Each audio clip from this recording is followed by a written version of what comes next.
Jason Adkins from the Minnesota Catholic Conference with another Capital Update. We are getting close to the end of session, which is constitutionally mandated to end on May 20th, although it could end sooner if legislators come to an agreement about what should be done and what should be cast aside for the year. So the bottom line is this is a crucial time for faithful citizens to step forward, contact their legislators, meet with their legislators, send action alerts through the Catholic Advocacy Network. It's a crucial time because we want to get some legislation over the hump, and we want to stop other legislation that we think does not support human dignity and the common good. What are some of the issues that are still on the table? The legalization of online sports betting, gambling expansion, which could create huge problems in our families and in our communities by putting a casino in everyone's pocket in their cell phone. That's still being debated. Still a lot of enthusiasm among various parties and stakeholders who want to see that gets passed. But again, we think it's detrimental. We have action alerts on our website at mncatholic.org where people can learn more about that issue and take action. Other key issues that are coming up that we're paying close attention to, certainly still trying to work with 15 other faith communities to get a fix in the Human Rights Act to restore the religious exemption for gender identity discrimination. Basically what the religious exemption does is to create a state law defense against claims of gender identity discrimination across a whole bunch of contexts in faith communities. So education, employment, facilities, real property, housing. So it's really important that we have state law defenses to protect our civil rights as people of faith and how we govern our institutions, how we communicate our values, who we identify to communicate our values. Similarly, we're monitoring a related issue, the proposed Equal Rights Amendment. Will that go on the ballot in either 2024 or 2026? It has similar concerns with the Human Rights Act in the sense of constitutionalizing gender identity discrimination and providing a little or no protection in some instances, depending on the version of the bill, for people of faith and the civil rights of people of faith and those who object to the advancement of gender ideology, for example, which Pope Francis has called deeply, deeply harmful.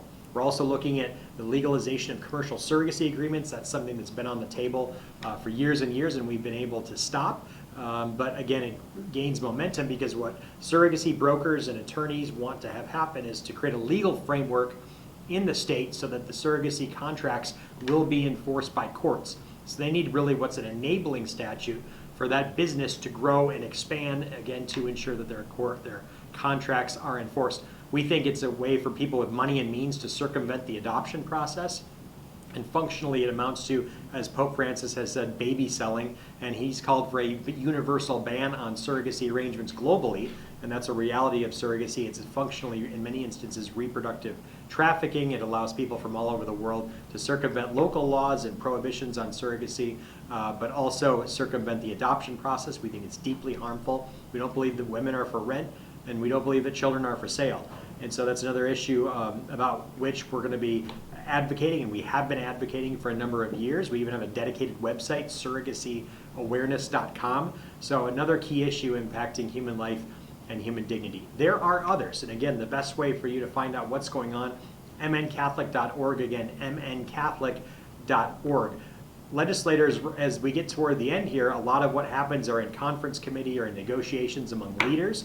So folks who aren't in leadership roles have actually more time to be engaged by their members and are really interested in hearing what you think about crucial bills as they go to vote on those bills as they head to the floor. So it's, again, really an important time to reach out and connect with your legislators. The best way, of course, is in person with a visit in the district or here at the Capitol. Come on down to the Capitol. But at the same time, handwritten letters, going to the Catholic Advocacy Network at mncatholic.org, those are really effective ways too. We're going to show you a clip here in a moment of a conversation I had with our advocacy partner, Minnesota Family Council, and their communications director, Moses Brattrud, about practical ways in which the faithful citizens can engage in the legislative process. So take a look at this. Having people come to the Capitol, having people getting involved in the process, some people are a little allergic to that. What would you say to them? Well, it's part of our right and our responsibility as citizens. We have a government of, by, and for the people. And so our elected officials need us as resources to help inform them about what the important issues are and what they should do about key questions impacting life, human dignity, and the common good. So we can't expect our legislators to know everything about every issue, and they rely on on citizens, they rely on their constituents to help inform them about what they should do at the Capitol. That's why we have representative government. They are representing us as citizens. You might not agree with them in every instance, but if you want them representing your views, then you need to speak with them about what are those positions that they should hold and how they should vote on key legislative items. So because I suppose the danger would be that, for example, if you have a legislator and you think they don't agree with you, that person may be living in a bubble. They're not hearing from people like you. That's exactly right. I mean, we fall into the trap of assuming because someone has an R or a D next to their name that we know what they think about every issue. Legislators are people just like us, and that's why it's important that people go and talk to their legislators at the Capitol in their district, because you learn that they're people, they have concerns. You can't assume how they're going to vote on every issue, and they need your perspective. Legislators come into their role with a few key priorities, and on the rest of the issues, they look to their caucus, they look to their party, but also, most importantly, they look to their constituents, because their constituents are the ones who put them in office. A fun fact is that a legislator, when they get about 5 or 10 messages about an issue, they understand and assume that 50 to 100 people care about that issue in their district. And 50 or 100 people in their district who care about an issue is enough to sway an election. So they're going to be really, really attentive, even if a small vocal group talks to them about a specific thing. So it's very, very important that people show up at the Capitol, that they contact their legislators in their district, they set up meetings on Saturday mornings at McDonald's, whatever. It's important to be in relationship and serve as a resource to our elected officials. So we also wanted to bring to your attention the fact that we have Adoration at the Capitol on May 3rd. That's coming up soon, and again, is a crucial time in the legislative process. We need prayer before all else. We need prayer for our elected officials. We need prayer for our state. We need prayers that those in advocacy roles understand and have a spirit of discernment and wisdom about the things that they are advancing or the things that they are opposing. We need prayers for all the Capitol advocates here, especially those from the Minnesota Catholic Conference, that we do our job effectively, and of course praying for our legislators that they do the right thing. So come to the Capitol, pray for our community, pray for our state. It's in the governor's historic dining room.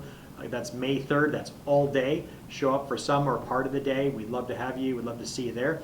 Again, more information about that is on our website at mncatholic.org. Let me just close by saying it's really, really important, again, that our Catholic community, the people in the pew, step forward to talk to their legislators, to share with them about what they thinks serves human dignity and the common good. And if we're going to have a government of the people, by the people, and for the people, then the people need to share their perspective. Legislators are not Olympian gods. They are not endowed with infallible reason or judgment. They rely on their constituents to help them understand what the issues are and what people are thinking in their community. It's always worth making that extra step to communicate with your legislator, even if you think they've already decided their position on an issue.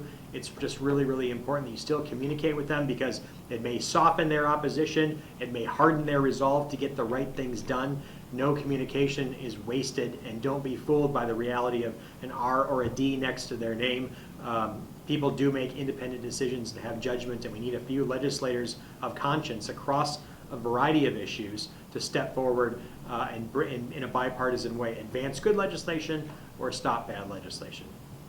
Thanks for joining us again for another edition of this Capitol Update. We'll be back with you next week to share what's going on, but in the meantime, we hope that you'll go to mncatholic.org and send messages to your legislators and take on that role of discipleship and faithful citizenship. I'm Jason Adkins, and for the Minnesota Catholic Conference staff, thanks so much for watching, and we'll see you again next week.